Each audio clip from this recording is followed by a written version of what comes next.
second vice district governor in District 1J of the state, MD1, multiple District 1, that's Illinois. In terms of professional history, I have worked in manufacturing for about 30 years, about 25 of which in leadership roles, starting in quality, IT, sales, and operations, managing up to 200 employees. We have a great group of Lions and some prospective Lions here today. I appreciate my company Creative Works for letting us use the training area here today. You know, for those of you that are not currently Lions, you know, our Lions clubs are typically smaller, independent, volunteer clubs that are part of a broader international group of close to 1.4 million members. But each club is run, you know, very individually and has their own kind of goals and mission that rolls up to Lions International.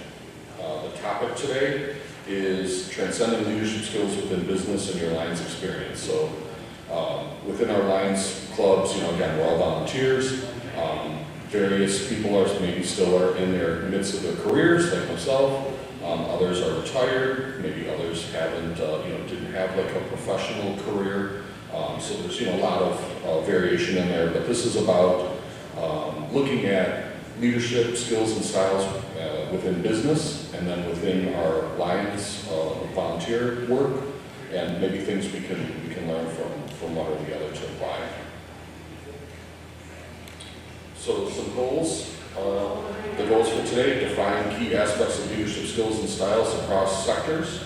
Again, in terms of business, for-profit, and then small to medium nonprofits, not necessarily like huge, you know, the Bill and Melinda Gates Foundation. We're talking about kind of our small Lions clubs that are, you know, 30 to 50 members maybe on average in the community. Contrasting some different motivations, leadership dynamics, and challenges between those sectors. And then most importantly, recommending areas to bridge some of those skills across those lines for synergies and just maximizing impact, whether it's in business or within Lions. Okay, defining leadership. Leadership, of course, is crucial within business and within Lions International at all levels, whether it's at the club, the district, or multiple district, or above. Effective leadership drives success, impacts organizational culture, and ensures objectives are achieved. In business settings, this often translates to profitability and growth, and within Lions, it's more about engagement within the community, maximizing our social impact, and then achieving the goals that we have at the club and beyond. Believe that understanding those nuances of leadership in both sectors and how to leverage them is the key to overall organizational effectiveness. So a quick poll for the crowd. What are some important qualities that all great leadership, regardless of what they're attempting to do? Any thoughts? Passion is a good one. Good communicators. Good communicators, thank you. Good listeners. Listeners, yes. Sometimes we forget about that. Any others? Respectful, that's a good one. All right. Here's some that I identified in the research that I did, some shared core leadership skills. I'm not going to read all this. I think we hit on some of these. You know, in terms of vision, providing that vision to the to the team. Communication was one that was brought up, and active listening is a part of that. So it's not just about talking; it's about listening. Integrity and ethics. I think that kind of plays along with respect of the team. Of course, I think also along with respect is that self-awareness and emotional intelligence, something that's not always easy to how maybe you perceive yourself, but how others perceive you. Adaptability and resilience, we're going to talk about that today. So this is, you know, the ability to pivot, ability to change, because not every leadership style, not every situation is the same. Collaboration, you know, again, working with a diverse group, having, you know, putting the team first. Decisiveness, the ability to, you know, take a decision and follow through with it when a tough decision needs to be made. Inspirational motivation, think that kind of speaks to passion. You have that self desire. You want to succeed, or you have motivation within yourself to move things forward. And then accountability, taking responsibility when things go wrong, or hopefully things go right. All right, so some key similarities between leadership within business and in our small alliance clubs. Despite differing objectives, the leadership is universal. We talk about vision setting. In business, we have certain goals, whether they're strategic or whether they're tasks. But that the leader is one that's needs to articulate that vision and inspire the team around it. Motivation, inspiring the team to collectively work together to meet those goals. Building trust and managing relationships with stakeholders, whether those are clients in the business world or our communities. And within Lions, we're there to serve. That's the motto of Lions, we serve. So if the community doesn't have faith that you're doing good by them, or when we ask people to buy raffle tickets all the time, that money isn't going to something, reasonably noble or a good cause, they're going to lose, they're going to lose faith in you. Strategic thinking, analyzing the environment, developing strategies for success. I think that's a little tougher in Lions at the club level, but it's something that, I hope that most clubs are thinking beyond just project to project. We'll talk a little bit about that. And then ethical conduct, leading with integrity and accountability. Again, if the community or your peers in business, lose faith in you, then you're going to have a hard time, leading them forward. Some key differences between business and Lions. Obviously, there's fundamental things that are different in the workplace versus in a small volunteer organization. Finances and profit is important in the business world, and in Lions, we talk about service. How many hours or how many people did we serve? How many, what impact did we make in the community or towards the larger international goals? Accountability. The business leaders are maybe accountable to their boss, they're accountable to shareholders, they're accountable to someone. In terms of accountability within Lions, you're more accountable to the community. Our club, has certain members and certain community members that are, very generous and will donate a lot. We have to show them that we're being responsible with those funds that they give us for various causes. Again, customers, in terms of stakeholders, customers versus community members we talked about, and then resource allocation, just how, the people factor in human resources is looked at in a business versus alignment in nonprofits. Okay, now just kind of a short contrast of leadership styles. These are just a couple, I would say, maybe very traditional, high-level looks at what we see in business versus in our nonprofits. So in business, we have, a fair amount of transactional leadership. So that's, rewards and punishment. You have tasks that you're supposed to do, or you have goals that you're supposed to meet, and we do our performance reviews each year, and again, you're measured on how did you perform to these tasks and goals, and then if you're not meeting things, then you're being, you're not being rewarded as much, or you're being punished in a way, one way or the other. Transactional leadership is particularly where there's very clear goals and defined tasks, and the structure is hierarchical like a business, and it's a bit different in Lions. Autocratic leadership, at times you've got one person that's kind of dictating the roadmap and is making all decisions and is rarely seeking input or feedback from others, so that's where things are very top-down. Conversely, in Lions, there's, while we have our club presidents and our club board of directors and different things, we're really there all as volunteers, and there's a lot of, everybody has their opinions and everybody has their own vote. It is very democratic in a way where, Collaboration is encouraged. The communication is very open. Everybody has their own voice and is able to share that. And then there's, that kind of breeds a little bit more of a sense of ownership and engagement around the decision that's taken.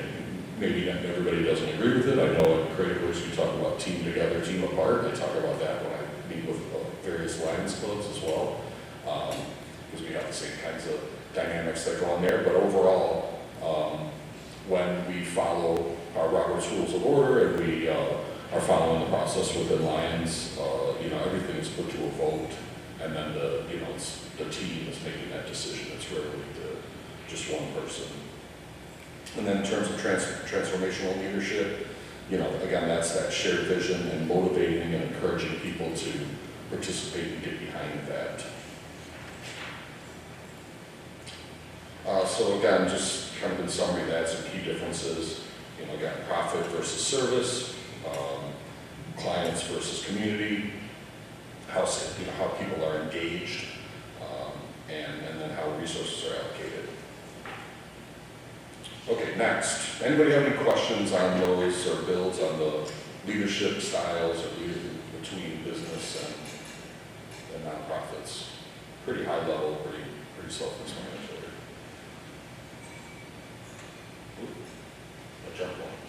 Okay, motivations, dynamics, and challenges.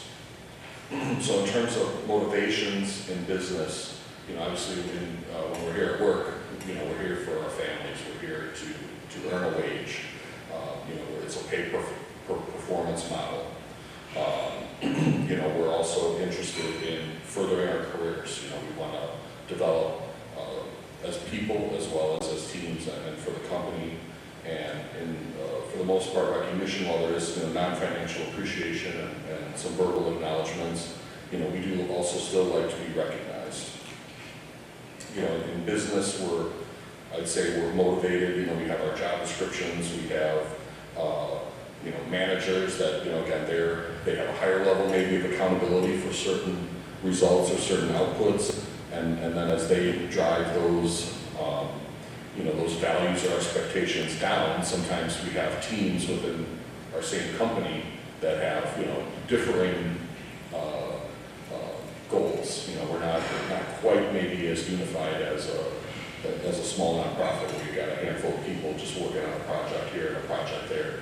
Everybody, we kind of fall into our silos, and we're focused on the work that we need to do and the expectations that we have. Within Lions, we're prioritizing social impact and community welfare. We're very focused. I think most clubs are very focused on keeping a good portion of their resources within the community, within the people that are patronizing them. We have goals, and we do donate to international. We do donate outside of the community, but there's I would say more and large in my experience, most clubs are dedicating a lot of their resources to causes that are local and are visible in their communities.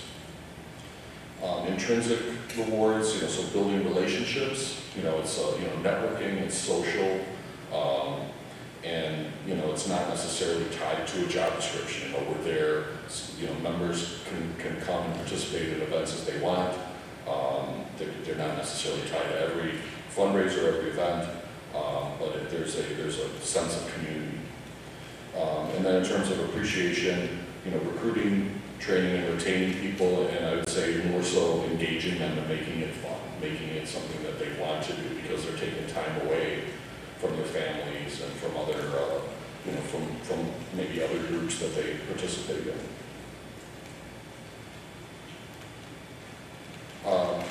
Team dynamics and culture in business, again, formal and structured in terms of communication. There's a clear chain of command in terms of hierarchy, and collaboration is sometimes dictated or sometimes is kind of again based on function and responsibility. In Lions, the dynamic is a bit different. It's engaging volunteers is integral to achieving goals. Again, everybody, nobody's walking home with a check. deeply embedded in the organizational culture is the sense of community, shared commitment to the organization purpose, so mission alignment. I feel like there are sometimes some opportunity to better align the goals of international or the multiple district or the district down to the club. Oftentimes the clubs are kind of in their, again, they're autonomous, so they have their own, it's their club, their way. But, we do try to, work together for a greater purpose as well. And communication styles, while we do have our Robert's Rules of Order in terms of formal meetings and whatnot, overall communication is generally pretty informal, and there's a lot of relationships that go along with it. I won't read through all of this, but this was just kind of some highlights in terms of business versus volunteer organizations, in terms of all of these primary objectives, the stakeholders, resourcing, is one that we didn't touch on in terms of, obviously in business, we have clients that are paying our bills, and, in a volunteer nonprofit organization, the community is paying, is making those things happen. Okay, leadership challenges in business. So again, we talked a little bit about balancing competing priorities between departments and between functions. I think at Creative Works, we know every project is a top priority. We have lots of competing things that are all going on at the same time that we need to prioritize and move forward with. Motivating employees sometimes is a challenge because you have different things. I don't know that this is necessarily a case here, but it's just kind of a generality. And just diversity in the workplace, barriers of communication. We have the people on the production floor, we have us in the office. Sometimes, we're not always on the same page. And I think, at least here at Creative Works, they try to do a lot to try to merge that together. Within Lions, we have limited resources. Every Lions Club has to manage two accounts. You have your administrative fund and you have your public account. All the money that we take in from the public has to be used for charitable purposes 100%. To run the club, to buy our cute badges and all this other kind of stuff, that money has to come from the members through dues or through like a member-only event or those kinds of things. So, we don't have a budget to necessarily do a lot of extra things for the club. Managing volunteers is very different in terms of trying to recruit, try to get people interested in the cause and with Lions. Combating burnout, where you have the same people oftentimes doing a lot of the work. Governance and compliance, I know this sometimes is a challenge because we have, like our club, we have 2 501c3s, but I don't know that many of us really understand how to keep those, all the legal portions of that correct. So we have to rely on somebody, usually somebody, an accountant or somebody, a lawyer, somebody special that can help guide us through that. And visibility and completion, again, we don't have big marketing budgets. I know our club, we still, for some of our events, we have signs that somebody goes and stakes in the ground at the corners and stuff like that to promote a pancake breakfast or stuff like that. We're not going on the news to tell everybody to come. It's through social media or otherwise. In terms of challenges, I'm going to skip one there. Any questions on just dynamics or challenges or any builds on that portion of it? All right. So this is kind of the result here. So some learnings and recommendations. Effective leadership should transcend sector boundaries. We talked about some of the different types of leadership and that the best qualities of leaders really transcend whether it's business or nonprofit. The future of impactful leadership lies in the ability to fluidly integrate the best practices from the corporate nonprofit world. So there's things that we can learn from both sides.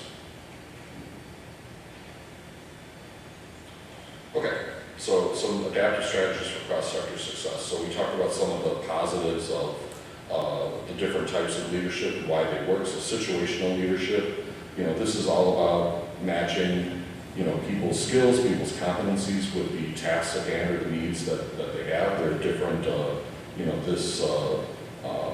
this type of leadership, it's basically giving you different, different ways to encourage and motivate different types of participants. And we have that in Lions, we have that in business. Within Lions, we have some members that are more passive. We have others that are big go-getters that want to run different projects. And, sometimes they just want to help out. We give them the tasks that they are, going to enjoy most or that they can do and add value. Again, transformational leadership, inspiring with a clear vision, communicating that. Servant leadership is something that we didn't talk about, prioritize the needs of others and empowering individuals, building communities, so that's, kind of leading from behind.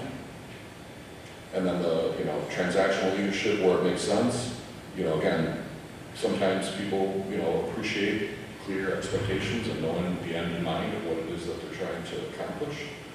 So again, I think those kinds of examples can transcend the sector. What business leaders can learn from Lions. So at a high level, again, Lions are all about purpose and about mission. And again, I think Creative Works here, we do a good job of that, but not necessarily maybe all employees of the business are, understand how their job or how their tasks meet those high level goals.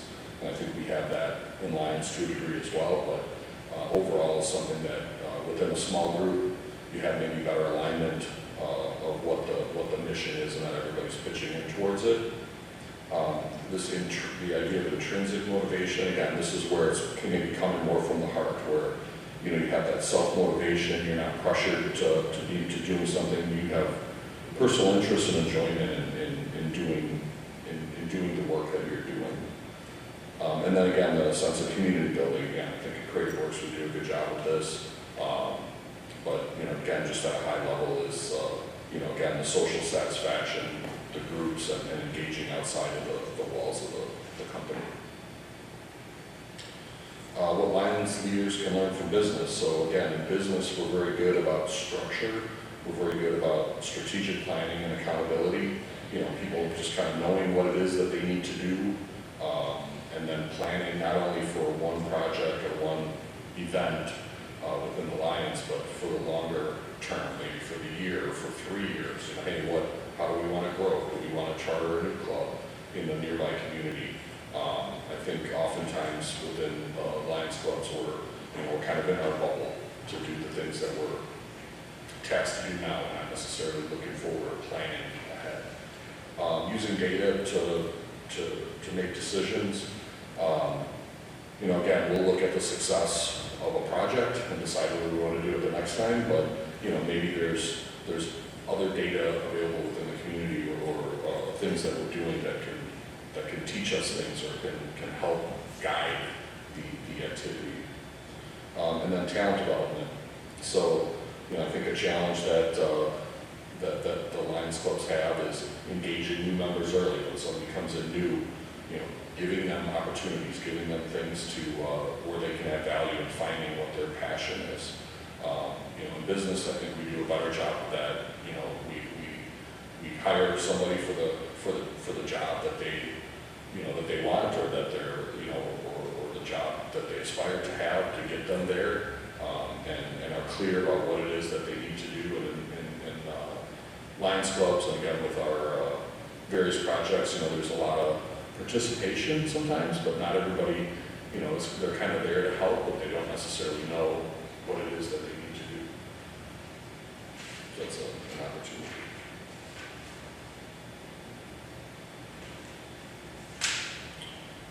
In terms of, just the leadership within business, going back to that, again, looking beyond just financial compensation, supplementing those incentives with career development, meaningful recognition, and cultural gratitude. I think we do, again, I think Creative Works really tries to do a good job of that. Strategic culture building, caring about the person and their well-being and where they're headed. Again, I think we do a good job of that here. And then humanizing those data-driven decisions. It's not all numbers, and, you know, kind of balancing that, you know, the staffing and the structure of the departments and the teams versus ensuring that we're leading with empathy and that we're having a good balance between our, you know, ethics and the bottom line.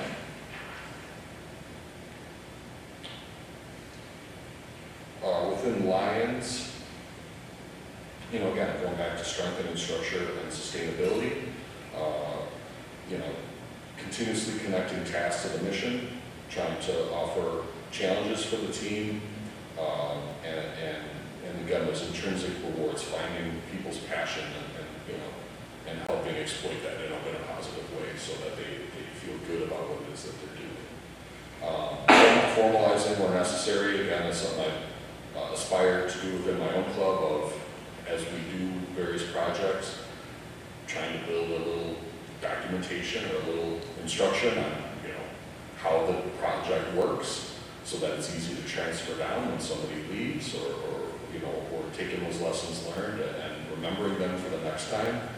I think we do that, at least within our club, very informally.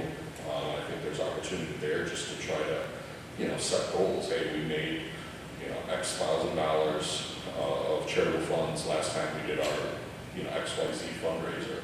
You know, hey, what can we do next year to make it better? Where can we get feedback to try to change things to improve it? Again, very informal. Investing in volunteer development. I mean, we have training within the district. We have training within the multiple districts and beyond. You know, giving people that opportunity to grow and to learn.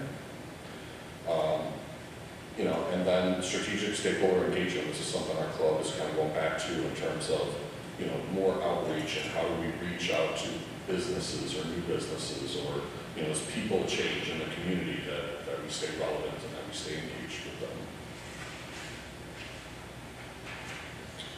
And then across all leaders, you know, I'd say, and I would say that these are things I try to keep top of mind and don't always succeed with, but in terms of universal principles, you know, cultivating that self-awareness and emotional intelligence, you know, trying to have that self-reflection and connecting yourself to others and understanding how you're perceived and how, you know, how emotions play into that. Be a visionary communicator, you know, provide that clear and compelling vision transparently and consistently so that it, you know, so everybody's on the bus together. Embracing adaptability and resilience, again, pivoting, you know, we talked about that with the various leadership styles, to, you know, adjust, and when you're, you know, not every person is motivated in the same way. And then prioritizing integrity and trust, lead by example, be honest. The team talked about that with respect and other things, you know, being very transparent. And that's all I have for today. Any questions? Any suggestions? The guys' events that you have low marketing, do you tend to try to do them on the same day every year, like a April event? Yeah, that's a good question. I mean, so yeah, typically, you know, we have certain, and I think other clubs similarly have what they'll call like signature events that are, you know, we have a pancake breakfast, you know, every year during Settlers Days in the community, which is like the town, you know, kind of the town fair. We have that on that Sunday. So there are, we do our Super Bowl party. We do things that, you know, have worked for many years and that always kind of fall on the same milestones. So, you know, the same group is aware of it, which is a great strength because you have that kind of pipeline to count on those events. I'd say on the other hand, our club and others, I think, can get complacent to not always want to try new things, you know, because it's like, well, you know, hey, they kind of have those things in their calendar, and it's like, well, this is what we do, and, you know, there isn't always that appetite to try something different. But yeah, oftentimes there are, you know, certain events that are recurring that happen on the same times. And we've actually changed, you know, one thing that I talk to clubs about that's been a success for our club. Again, our town of Union has one stoplight, literally, and the Illinois Foundation does a Candy Day fundraiser. You see the people, you know, waving the lifesavers or whatever on the street corner. That's actually an event in October. But our little community, you know, there won't be anybody there. You know, you're gonna see the same 50 people all weekend that are driving through town. So we actually moved that to the middle of July when the Railway Museum has a big Thomas the Tank Engine event where all the people from broader communities are coming to bring their kids to ride on the trains and stuff like that. So we make exponentially more doing that at that time. So yeah, it's another thing we kind of pivoted and anchored at you know, at a certain point in time. And, you know, again, the people in the community that live there, you know, kind of expect that. You know, they know when that's going to happen. That's a great question. Anything else? How do you get people to do, like in the club, to do more or different projects? It's a good question. I'd say it's always a challenge. I mean, it's a careful balance between, you know, you have sometimes in clubs the old guard, you know, the people that started those events or that have done them for, you know, 30 plus years or whatever, and then you have new members coming in. In some cases, it's, you know, the longer standing members are you know, they want things done a certain way, or they're hesitant to hand the reins over to somebody else. But then when you know, when they you know, maybe get older, or they decide, hey, you know what, I'd like to pass this on, then they have a hard time passing it on. So it's almost like a self-fulfilling prophecy. You know, it's always something that the district level and multiple district there, you know, it's okay when you have somebody new, get them engaged right away. Because the worst thing is all the effort that you put into, you know, bringing in a friend or a family member or somebody that's, you know, that's interested in the club, and then they come to the club and then they sit through meetings, and, you know, then they're not given a purpose. You're not finding what it is that they care about to, you know, to get them involved. But, you know, I'd say that, you know, it's a challenge, but, you know, you have to make that effort. You have to invite them to be part of a committee. You have to invite, you know, give them, you know, try to give them like a roster of our, you know, the events that we have planned for the year. We, you know, always ask, you know, hey, do they have ideas? You know, if they've been in other organizations or another club, you know, and they moved into town or something, you know, hey, what are events that were successful for you? Or, you know, is there something that you would like to try to lead that we can pair you up with a couple of people to flush out? So I think that's critical that, you know, that you embrace them in that way. I guess one final question from like business standpoint. Is it harder to get a new investor, or is it harder to get a new donor? I mean, I guess it would be for lines, it would be the same thing. I mean, because again, any money that we take in, you know, has to go to, you know, to a cause. So, you know, I'd say, you know, that it is a challenge. I mean, again, it's about relationships. It's about, you know, we've had a lot of changes in some of our membership over the last few years, and there were certain things that our club used to do, where we would kind of always send letters, you know, for Candy Day, we would send letters out to all the businesses, and, you know, we'd give them a plaque if they donated a certain amount that we would pass on to the Illinois Foundation. But, you know, yeah, you know, it's easier to approach somebody if you have some, you know, a connection with them or some kind of rather than just sending a cold letter saying, hey, please send us $500. You know, and then it's about, you know, celebrating those successes when we do something good for someone, you know, how we promote that, you know, on social media or otherwise, how they're going to see that, you know, hey, last year we did 2 pancake breakfasts. There was a person that had an unfortunate accident and needed help, and one weekend we raised $10,000 for them and gave them, you know, the big Publishers Clearinghouse check or whatever to help them with their medical bills. That was kind of, you know, well known in our small community, and just getting that message back that says, hey, we did something, and it meant something to somebody, you know, to kind of build that credibility with those you know, business owners or community leaders. Is that a good answer? Yeah, no, I guess, you know, another thing I would do is just as from the donor's perspective is like, if McDonald's was like a donor, for instance, is it the expectation that you also won't have Burger King also be a donor until the next vote, or it's for a good cause, is it okay? You know what I mean? Like, Yeah, sometimes. Again, our community's a bit smaller, but I'd say other maybe clubs in bigger areas might see more of that. I know, on the other hand, in our small community, we have, family members, or there's people that don't like somebody, and they say, well, don't use so-and-so because, we don't like them, or whatever. So sometimes you have, you have to compromise or play those politics or whatever a little bit. So how do you decide where your donations or volunteer time goes to? Do you guys have a main focus? For example, women at work, they typically try to aim for women-owned business or Sure. women in leadership roles. Do you guys have a main focus or? Yeah, so that's a great question. So within Lions International, there are 8, global causes. Vision, hearing, diabetes, childhood cancer, disaster relief, and others. At the club level, again, the clubs are autonomous to make those decisions. We pair up typically some of our signature activities with specific, things in mind. So when we do Candy Day, of course, that's for the Lions of Illinois Foundation. We send, they also do a project each year called Camp Lions, where they send, vision or hearing impaired children to this summer camp or whatever. They do all these amazing activities with them. So we always plan to send so many campers to camp and sponsor them. When we have our Super Bowl fundraiser, we typically raise about $7,500 or $8,000 during the Super Bowl. That is earmarked for scholarships for the outgoing seniors at the community high school.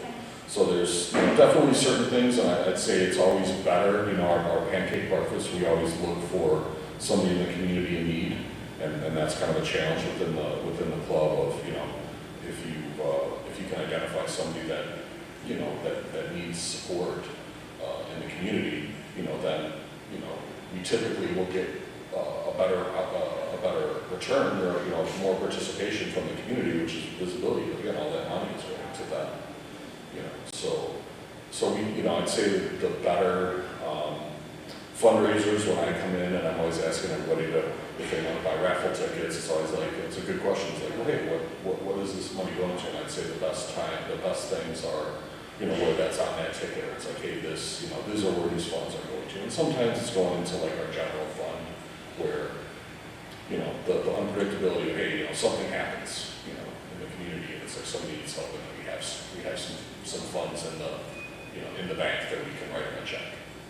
But other times, oftentimes there's something that's earmarked for that. Seems like you guys don't want to give it back, which is nice.